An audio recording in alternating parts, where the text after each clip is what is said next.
Congratulations on running an amazing organization. You've been highly successful for 25 years. That's not an easy accomplishment with largely volunteer effort, but you have done it extremely well. Your members have benefited, the university's benefited, the region has benefited. So hearty congratulations on all of your accomplishments so far, and let's keep working together to do even more going forward into the future.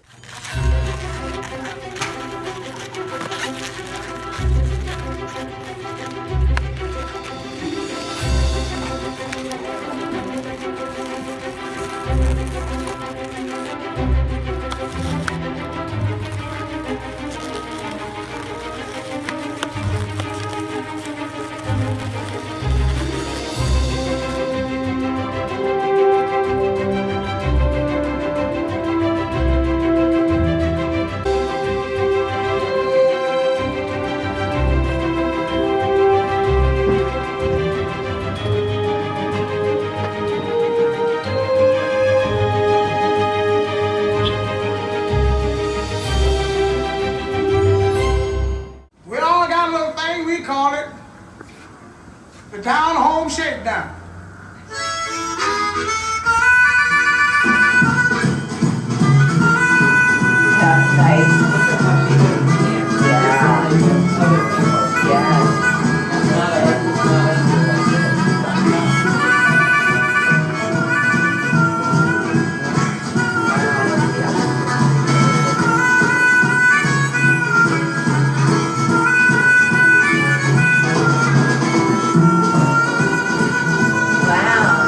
Bending going on there. Yeah.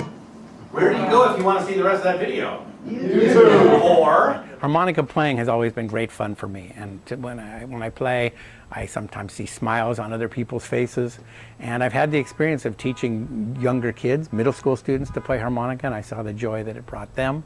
And it's something you can take with you everywhere you go.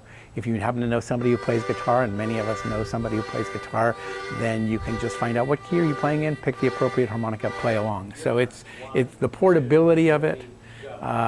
It's the right amount of challenge. I mean, it's not an easy instrument. People do struggle with certain techniques on the harmonica, and with practice, it's so satisfying to struggle with something at first and then have that breakthrough, kind of like learning to ride a bicycle, where all of a sudden you say, I can do it.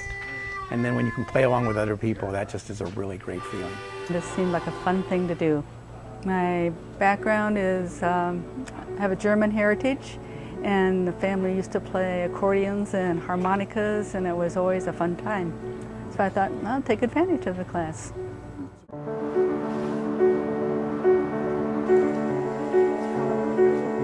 And I just wanted to open up French films to a larger audience so that they could be appreciated. And some of the actors, actresses, and directors that they might not be, the general audience wouldn't be familiar with. But also to hear the language, because it's very important to hear the language spoken by the many different actors and actresses that they have, and also in the different contexts. Like today we had children speaking in the film, and children's voices and their language, it's limited. It's easier for the participants in the class to understand. Vanita brings a kind of a history of her own to the class. I mean, she's lived in France. She knows this stuff, and she knows French film going way back. This is a chance to step outside your comfort zone and hear something explained or described in such a way that it's going to enrich your life without making you work too hard, which is something else I particularly like.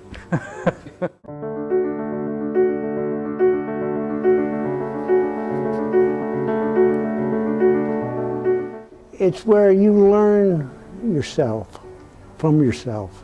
It's not rules, regulations, it's just experiencing it. And it's so much easier than formulas and guides, and they're always guides, but it's so much nicer when you can do it yourself. You feel it empowers you. Teaching has been always a love of mine. I just haven't taught seniors. They light up when they learn something, when they experience something. That's the best gift of all. That's what brings me back. After working for many, many years, I wanted to indulge myself in doing the things that I'd never done before and exploring some new ideas. And this one was especially fun because I wanted to do the creative thing that in many times we never get to start it, even when we're young.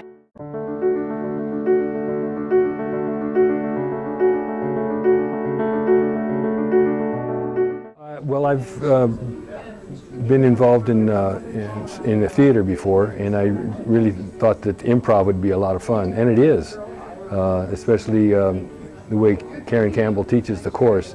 Adults are wonderful because they don't have any self-consciousness anymore. Usually it's pretty easy to get them past that. They have all that life experience that they can draw from, and crazy ideas. This class is called Showtime, and that means that it's about short form. So we have games, and they tend to be like you can get from the beginning to the end of an idea in 3 minutes, basically. You have to really think on your feet. You have to be able to understand what somebody else is telling you so that you're listening. A lot of times improv is about being present and listening and not blocking somebody else's idea or judging it. And those are all habits we have in life where we tend to decide where something is going. We want to control the outcome, but in improv, you're not in charge.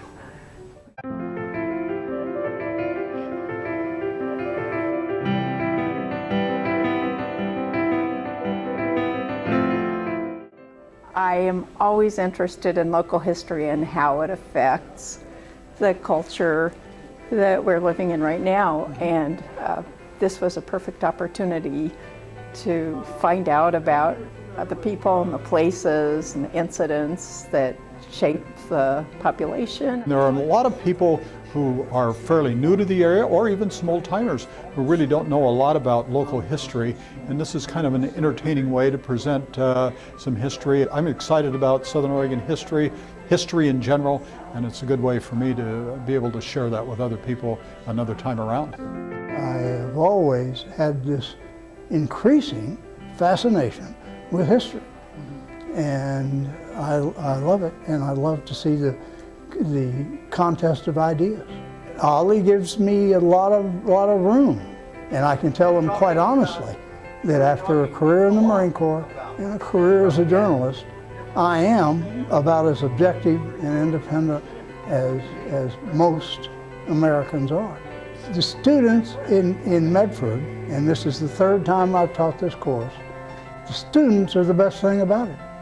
People come from different backgrounds, they come from interests that you would not anticipate getting it in there, and they come, I'm convinced they come looking for discussion on these events. Unless you have a good coffee circle, you probably don't get this kind of discussion every day.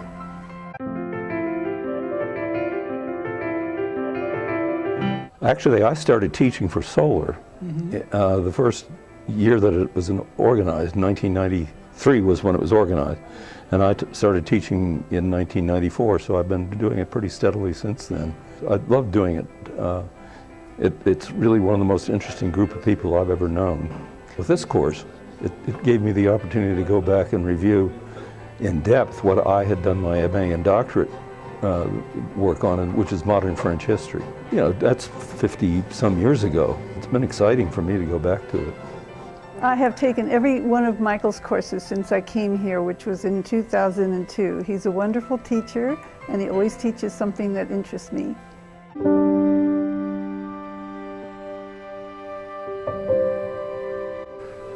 Primary goal is to explain the philosophical perspective on truth. And I hope I made the distinction between a psychological explanation of truth versus a philosophical explanation of truth.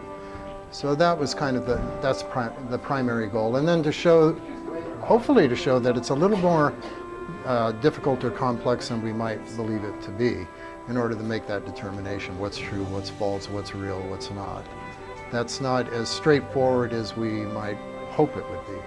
The purpose of this course, the SOU campus theme course on truth, is to bring SOU faculty to OLLI. to enrich our curriculum.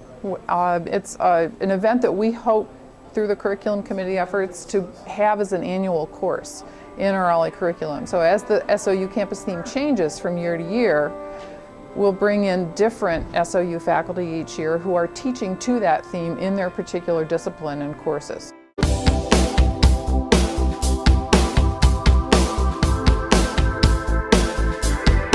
So we're going to be taking a look at righteousness as one aspect of morality. One of the reasons why I loved moving to Ashland, it became clear that there's a culture of education at OLLI that's rich. And so I decided it's always been a passion of mine to teach, and it would be a good fit to teach about the evolution of morality. I'm really interested in what's going on in our country, and I studied psychology and sociology, and I'm a people person, and I have family members who are really totally opposite how I feel. And I'm a compassionate person, and I'm trying to understand what's going on and how people can think so differently. My goal is that when people just living in the valley here, they look around or out walking with the friends, that they will have some understanding of why we live in a valley and why we're surrounded by ridges, and just, yeah, that they'll see the landscape a little differently and that they'll understand the landscape a little bit more. I lead hikes, and the people are always asking me, what kind of rock is that? How did this get formed? What's out there in the valley and the mountains we go to? And I lead a hike every single Wednesday, and I want to know the answers.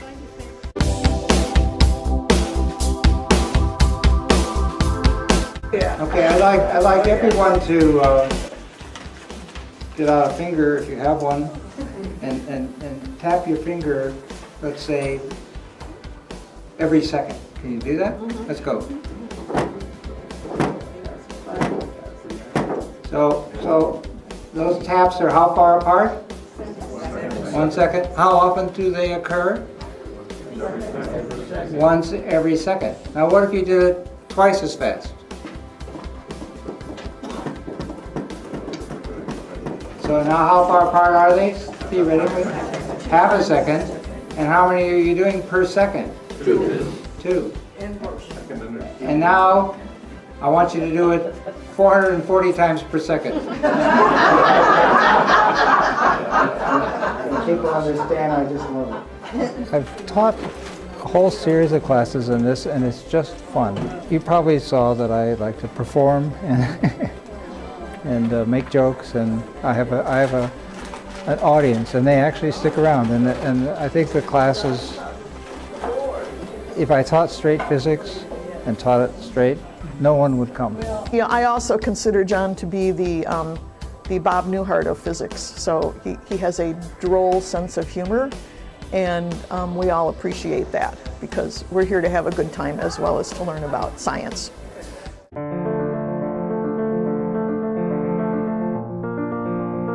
The students are incredibly bright, educated, articulate, passionate. They're any teacher or instructor's dream. I'm always afraid, well, what if I come in and I throw these suggestions out and everybody sits quietly with nothing to say? That never happens, just never. So I credit them for, people think I do a good job for the most part, and I kind of turn around and say, no, it's the OLLI students that do a good job. I just sort of push the start button. OLLI is all about bringing people together in a really great cultural way with numerous opportunities to explore things that you want to learn about or explore that you never had a chance to before. And you're meeting incredible professors, but you're also meeting incredible people, and it allows you to sort of integrate better into the community.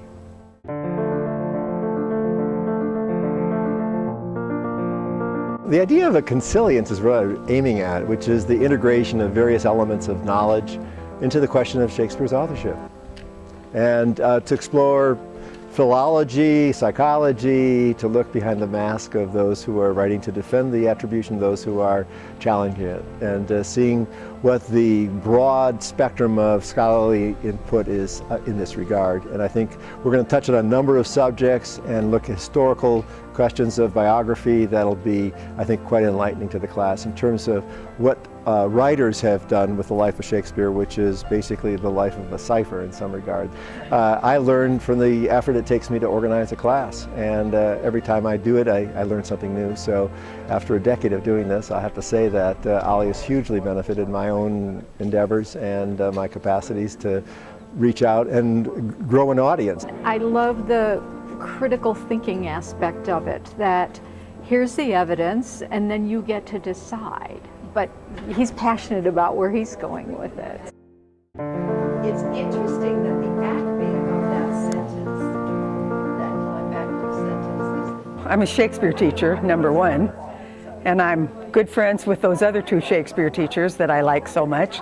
And we just were talking one time and we said, well, why don't we get together and do, we wanted to do sonnets first, and that's what we did do last year. And then that was a success, and we liked it so much that we thought, let's do something else.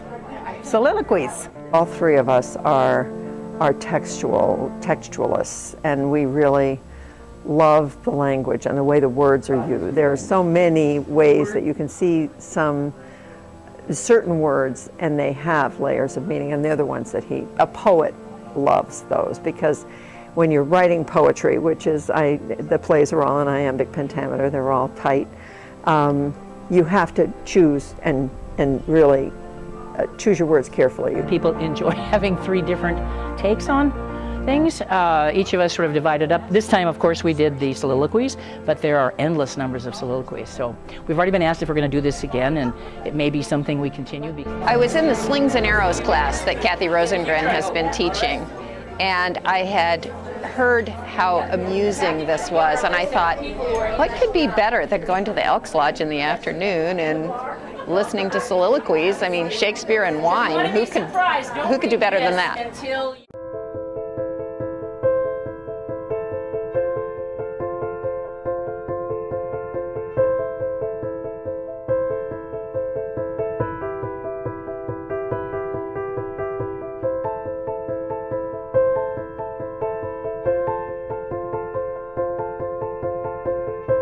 It was the first year it started. A friend called me on a Sunday morning and she said, you have to come, I'm picking you up in 10 minutes. I had no idea. She dragged me over here. I paid $75. I really didn't know what I was paying it for, but once I caught on, it was just perfect. It was wonderful.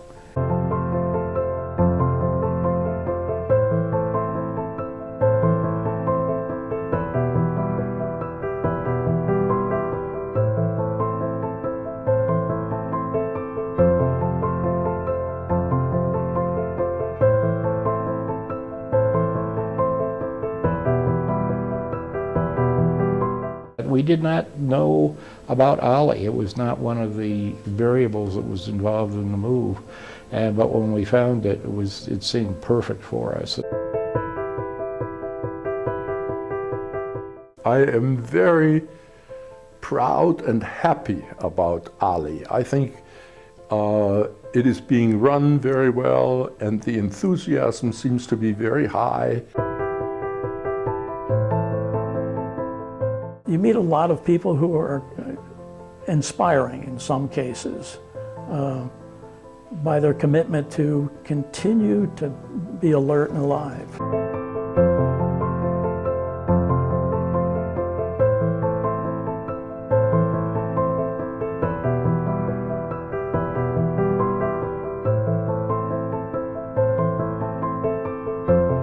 I had a friend who told me that that OLLI was just cream, you know, it wasn't really serving the public and stuff like that. And I found out there's lots of people for whom it was very important in aiding their life. They weren't, you know, able to travel and do all that stuff, and I really felt that it was a mission.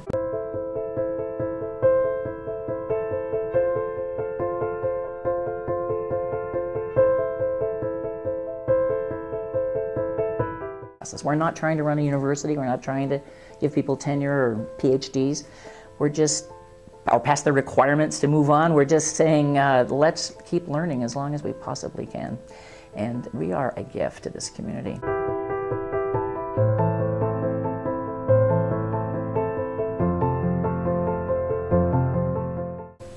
We are a great community asset, and I think our both Ashland and Medford and all the other cities that we have members coming from hopefully recognize that. So here's to another 25 successful years.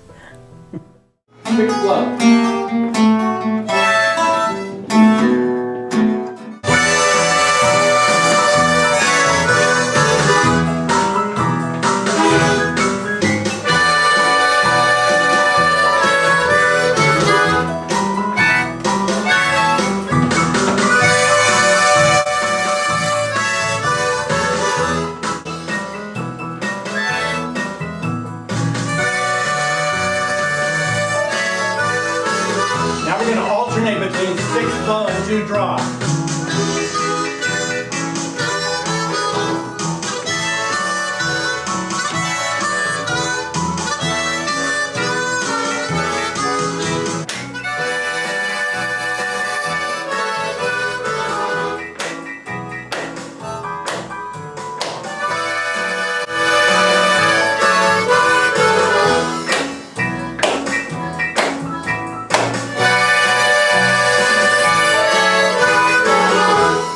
Okay, don't expect it to be great at first, but we're going to give it the best we can. Here we go.